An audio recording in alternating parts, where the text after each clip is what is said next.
quarantenni, io sono del 68, fate voi, molti di voi. 20 anni fa non avrei nemmeno immaginato che il mio paese, il nostro paese nel quale viviamo, sarebbe diventato così triste, brutto, stronzo ed egoista.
Perché non prendo posizione,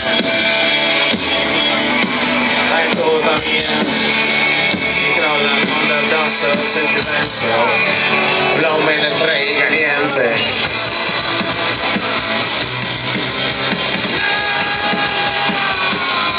È colpa mia, ho aperto gli occhi all'improvviso, ho visto te, e nessuna spiegazione, soltanto quando è troppo tardi ti ricordi che tu muoio. È colpa mia, ho aperto gli occhi all'improvviso, ho visto te, e nessuna spiegazione, figlia mia, ci pensi un giorno, tutto questo sarà tuo.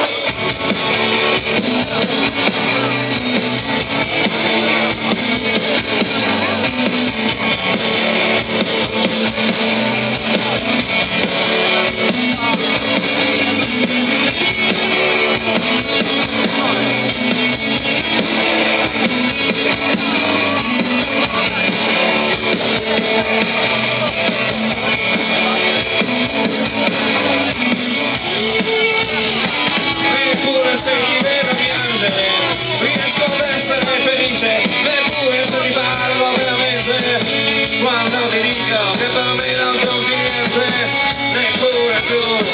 È una vita spesa male, ma tanto ormai è finita e lo sai perché è finita. Era un autunno mentre l'inverno si avvicina.